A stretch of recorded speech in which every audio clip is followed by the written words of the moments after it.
Hello friends, Justin Adkins here for Scrapbooking Cards today, and I'm so excited to be sharing with you this adorable snowman creation that I made. I thought it would be really fun to use some of my favorite products from Pink and Maine, and if you can see, that stamp set that I'm using is actually a Christmas stamp set. I thought I would put a little bit of a spin on it and turn it into a Valentine's Day card, showing an extra way that you can stretch your stash and use themed and holiday cards through other times of the year. So let's get into it for how I put this card together. So first what you're going to see is the Christmas Squares stamp set by Pink and Maine. There's a lot of really fun images, but I was really focused on using that snowman in the upper left-hand corner. But as you can see, there's a cute Santa, there's a reindeer, there's also a gingerbread elves, and some ornaments hanging from a candy cane. But we are going to be using that snowman for today's card. So what I'm going to go ahead and do is get my Misty all prepped. I've gone ahead and put a piece of Express It blending card down there because I will be coloring with Copic markers.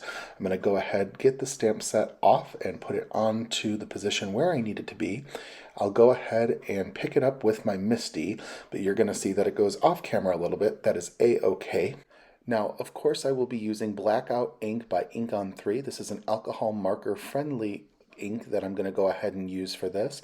I do go ahead and stamp my image twice just to make sure my impression is nice and crisp. Now we're going to move on to coloring. I did speed this portion up. I'm laying down a layer of cool gray starting with C4, and I'm going to move on to C2, just kind of drawing that color out. And what I will also be doing for this is using the C00, and then also I will be going in with my colorless blender just to get that white color so it's all ready to go. I don't want it overly saturated, so I'm going to keep it at that. Now I'm going to go ahead and color in that carrot using a series of YRs. Give you that really nice carrot orange color. Moving on to the cheeks using some RVs 2-3 and 2-1. Next, I'm going to go ahead and move on to that arm using E57, E55, and then also E53 so that I get a nice and great saturation. I do repeat my colors to make sure everything blends nicely and that the colors are bold. What I go ahead and move on to next is the furry part of the hat starting with N4. Then I'll be moving on to N2 and finishing that up with N0 and the colorless blender, of course. Wanted to make sure to use a different gray color just because I know that I used a different gray for the snowy part of the snowman. I'm moving on to the hat portion now using some RVs. And of course, I will be doing a 4-color blend and then repeating those colors to get a nice saturation. Of course, RV29, RV25, RV23, and finishing up with RV21. I want to move on to the scarf. I want to do some reds and pinks, so I'm doing R29 first. I apologize for my face being in the camera a little bit. After R29, I've got R24, finishing up with R22. I will also be repeating these colors as well, just so everything is nice and saturated and that I get a nice blend. After I finish up with my R's, I move on to the RV color family to get a little bit of pink, starting with some RV14, RV13, and then last color RV10.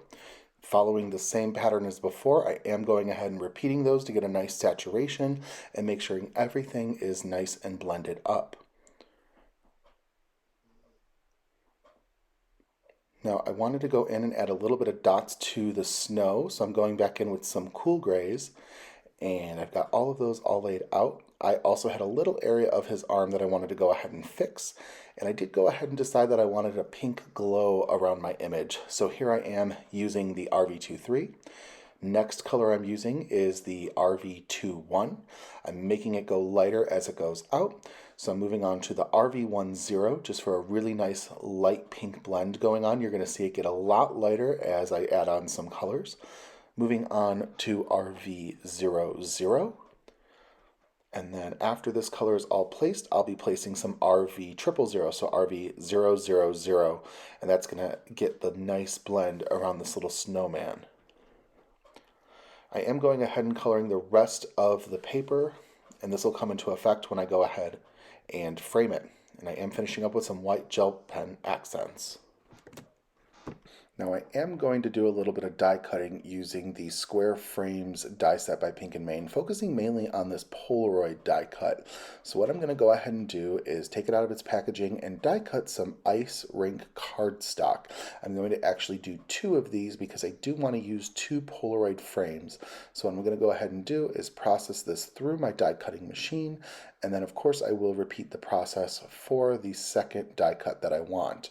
I love this Polaroid aspect because it gives me a feel of selfies. I also wanted to introduce a little bit of ink blending just to distress the edges of the Polaroid, so I'm grabbing some Dress Shop Premium Dye ink, and I will be ink blending the bottom of these frames just to give it a little bit of color. It's going to pull in all that extra pink color I'll be using throughout this card, so I thought it would be nice and fun. So I've gone ahead and distressed both of the Polaroids. Now what I'm going to go ahead and do is I'm going to use the Snow Day 6x6 paper pad, and I want to use a snowflake pattern. And here you have white snowflakes on a pink background. I'll be using this for my second Polaroid. So what I've gone ahead and done is use some Ultra Bond liquid adhesive to go ahead and adhere the frame onto the cardstock. I'm using my scissors to cut it out very close to the frame so there's no overlap. And then with the second Polaroid frame die cut, I'm going to go ahead and lay that on top of my snowman image and use my scissors once again to go ahead and trim off that excess. Now I am going back to that Snow Day paper pad, and I'm going to be using the pink dash lines on a white background sheet for the background of my card. So what I'm going to go ahead and do is get my pad all situated and take out the stitched rectangle set 1 set by Pink and Main. I'll be using that largest stitched die. It is 4 1/4 by 5 1/2, making it A2 sized, and then I'm going to go ahead and die cut that, processing it through my die cutting machine. So I'll go ahead and get that all set up on camera for you and go ahead and process it through my sandwich just so you can see the process for that. This is going to serve as the background piece for the layered dies that I'll be using that lay perfectly on top of it. So next what I'm going to go ahead and do is take some Salon cardstock and some magenta glitter paper from the Summer Glitter Paper Pack. I've also got the plaid cover panels that I'm going to be using from Pink and Main as well. That's side A and side B. I'm going to be cutting side B from the magenta glitter paper, and I'll go ahead and process that through my die cutting machine and get that all situated. Now from the side A, I'll be processing through the Salon cardstock. Now what I'm going ahead and doing right now is putting both the plaid cover die of side A and side B, the die cuts that it's made, and just layering it up on top of that pattern paper that I die cut as well to give you an idea of what my final background is going to look like. I love how these dies work with each other. Next, what I'm going to go ahead and do though is use the empty snow globe dies, and we're going to use that word die that's included with some Dress Shop cardstock. We're also going to be using some ice rink cardstock as well, but here I am getting everything in place with some low tack pixie tape, which will help hold that die cut in place as I am processing it through my die cutting machine. As you'll see, I will come in and be die cutting a second piece from that ice rink cardstock. My intention is to use them both together, and that white cardstock will be an offset background piece that I'll be able to use to give a little bit of shadowing. So here I go. I'm getting everything taken care of with my die cutting machine so we can go ahead and process that second piece through, and it'll be ready to go. Now I'm taking that Snow Sweet of You die cut and I'm going to be ink blending it with my mini ergonomic blender using some Dress Shop Premium Dye ink. I am using the same color ink on its corresponding paper color, but it is making the paper a little bit darker, giving a really cool ombre effect. I love doing the tone-on-tone ombre within the same color family because it just adds some fun dimension. So I'm going to go ahead and use some Sparkle Silk by Spellbinders.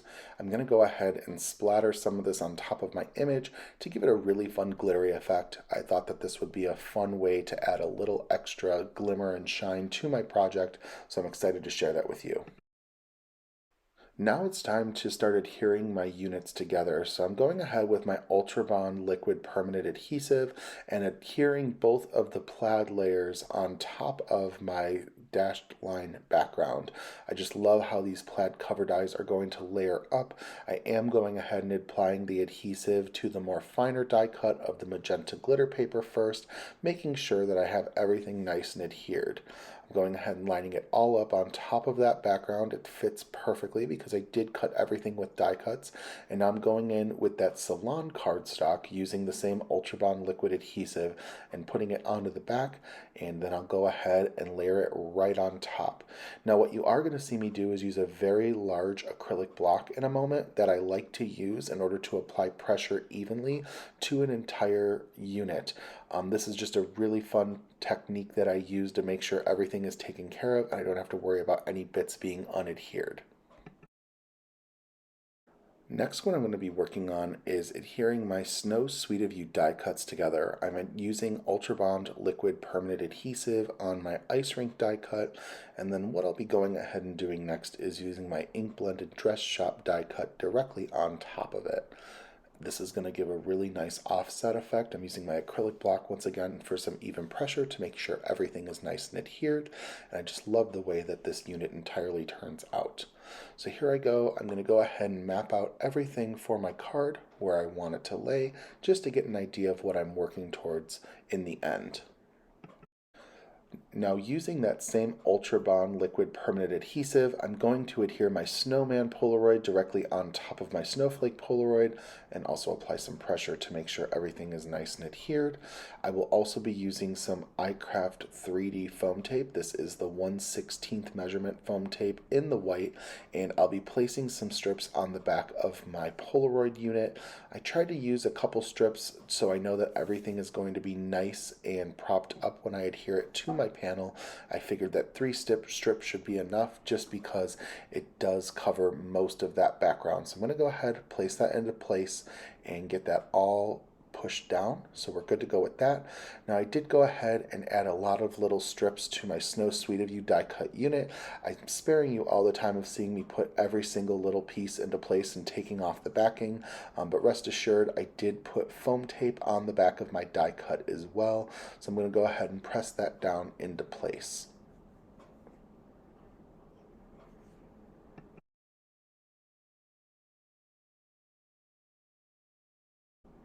Now I do love some enamel dots, so I grabbed my clear glitter enamel dots by Pink and Main and started placing a couple of them onto my card.